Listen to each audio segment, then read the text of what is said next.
Okay, hello. So this video is made as a supplementary materials from the subject, this to the subject, introduction to the philosophy of the human person. So I'm Sarah Katrina de Mesa-Portes, teacher to here in Talipan National High School, Senior High School Department. Okay, so basically, I teach human humanities and social sciences, and this is part of social sciences. Okay, let us start. So, what can you see in the picture? Okay, so this is a reunion, right? But from the movie Magnifico, if you know the story of a boy who planned everything in accordance to his grandmother. Then eventually, accident happened and then yung ginagawa niyang kabaong or casket, siya yung pumunta doon. And then here is the reunion or lamay in our culture. Then pag may lamay is merong reunion kasi yung mga malalayong kamag-anak bigla na lang nagdadatingan. So today we're going to discuss a certain topic from human person as oriented toward their impending death. Okay, so this is the last quarter of first semester, second quarter. So we're going to discuss in the beginning, the first quarter is the essence of life, our purpose in life. And then to the end of the topic of this subject is our orientation toward the impending death, yung kamatayan. So this is something that is reality, that is exist in reality, na hindi natin matatakasan. Okay? And this is a very good topic. So, my presentation for this afternoon, for this day is the content is the human person as oriented toward their impending death. Content standard is the learner understand human being as oriented toward their impending death. So performance standards, learner write philosophical reflection. You need to write a philosophical reflection for the meaning of your own life. And the learning competency are four. So recognize the meaning of your life. Second is you're going to enumerate the objective that you really want to achieve and define the projects that you really want to do in your life or your goals in life and explain the meaning of life. And then we're going to reflect the meaning of your own life. Okay? So human person as oriented toward their impending death, the lesson itself or the topic itself is explain that this lesson will learn about different views about meaning of life. Explicit the different explicate rather explicate the difference between authentic self and inauthentic self and explain how these features of that can lead to a realization of need to lead authentic and meaningful life. Okay, so first is philosophical question or metaphysical question. When we talk about that, this is something metaphysical. Okay, dun sa ating first quarter is we discussed the different branches of philosophy, and this is one of the branches of philosophy, metaphysical.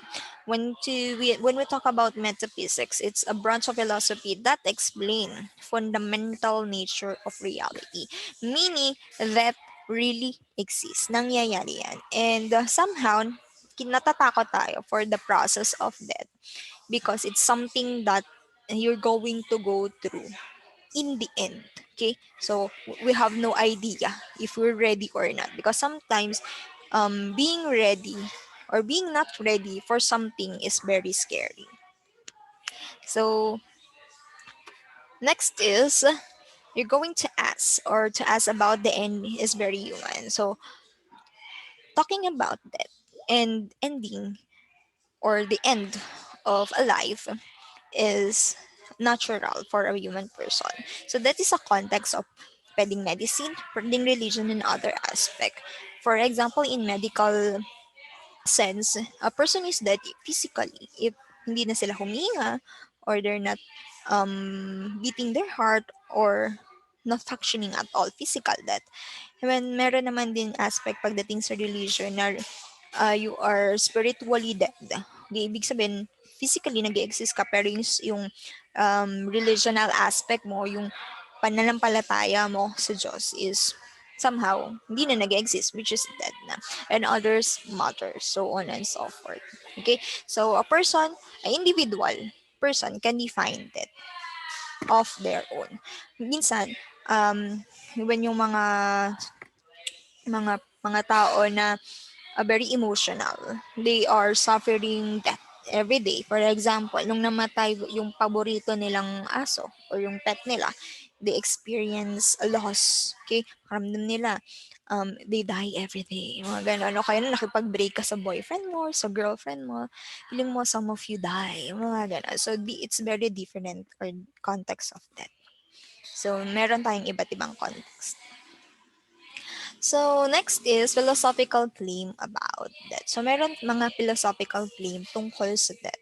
So, first is the traditions in philosophizing that.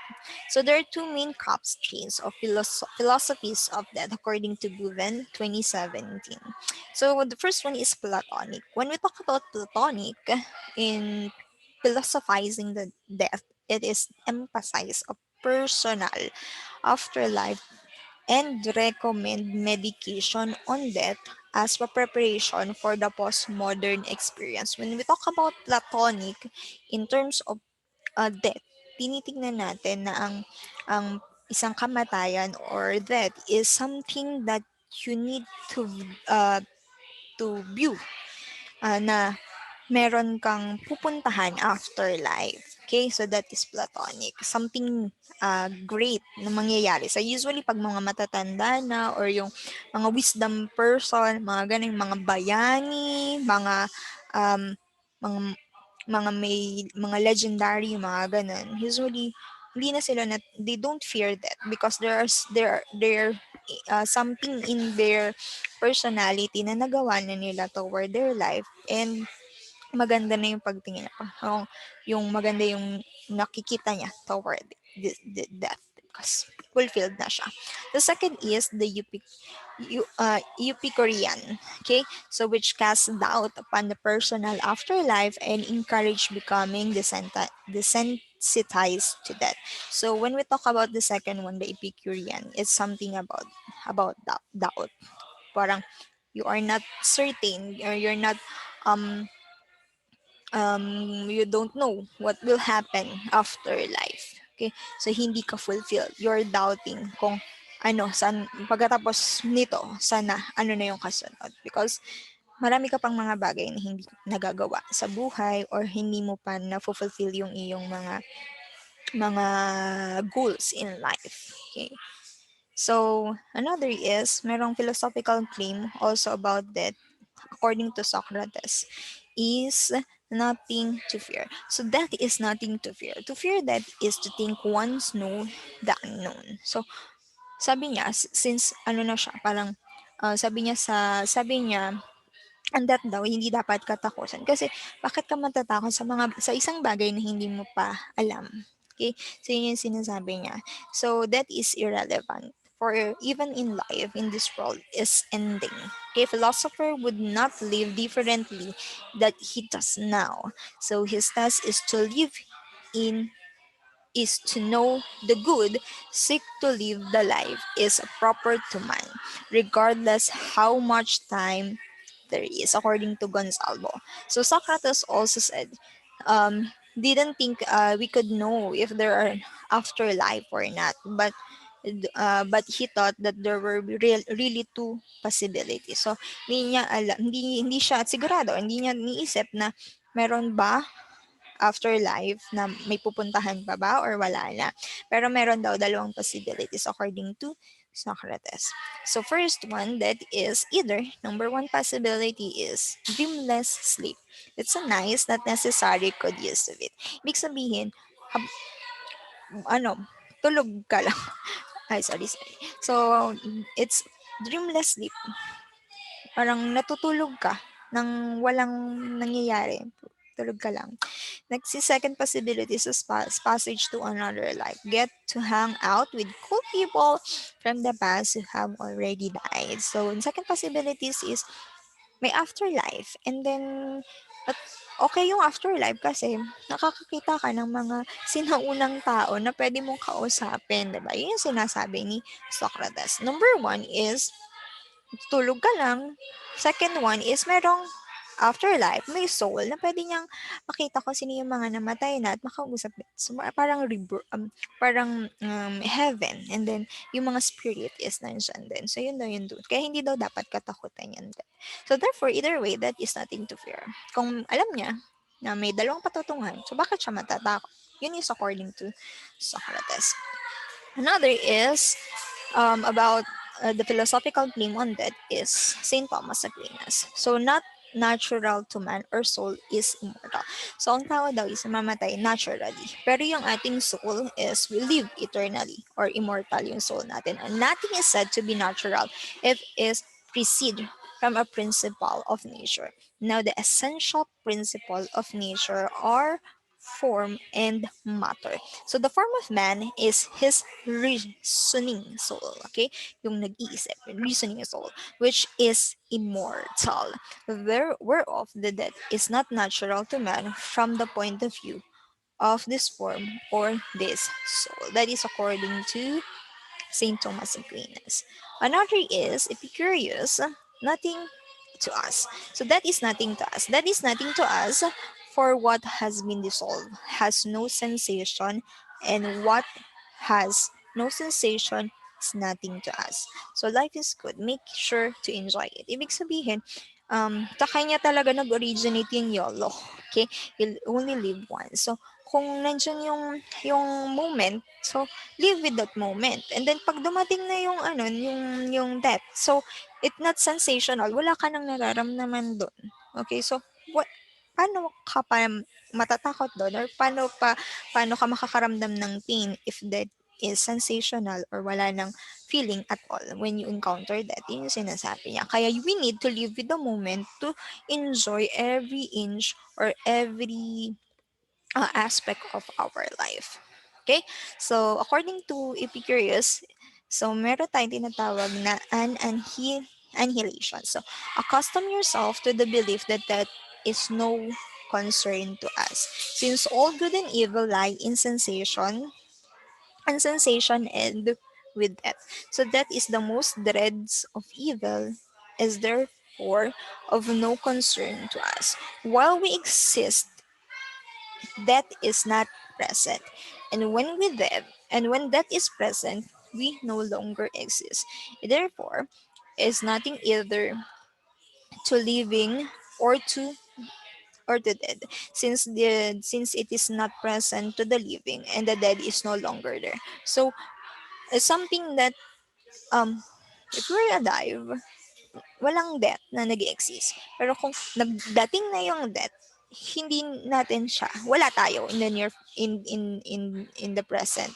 So yun sinasabi ni Epicurus. So hindi natin mamimit yung death kasi death is something na magi-exist sa present, wala na tayo doon. So yun yung sinasabi niya.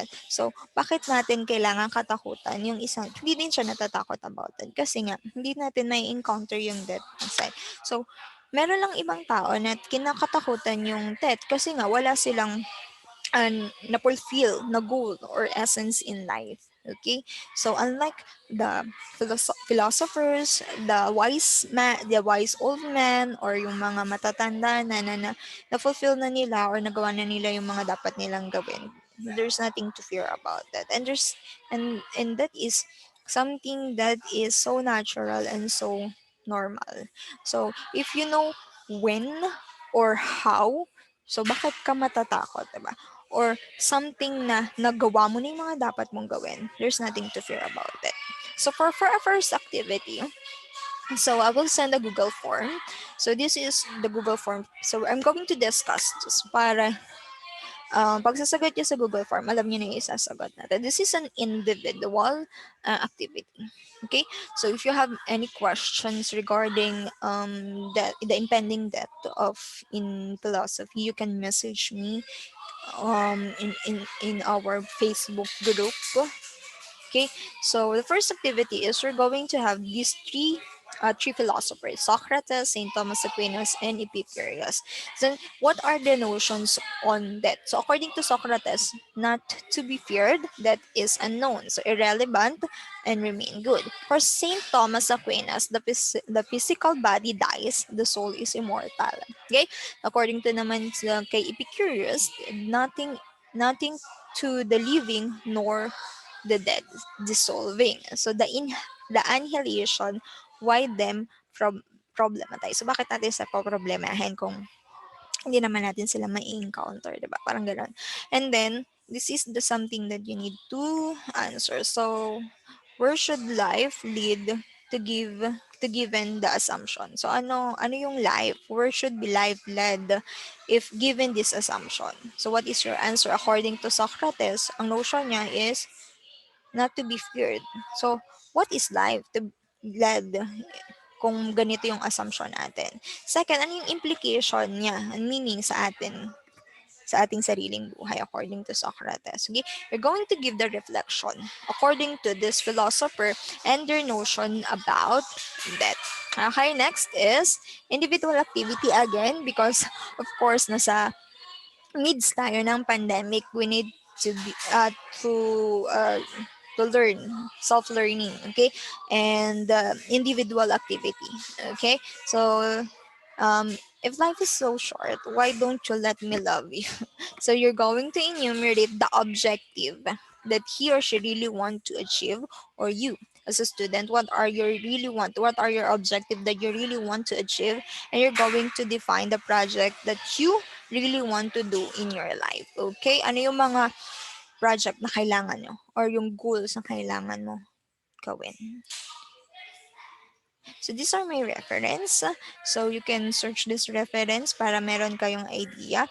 Again, this is just a supplementary and supplementary ng module na ibinigay namin sa inyo just to deepen your knowledge about the last topic.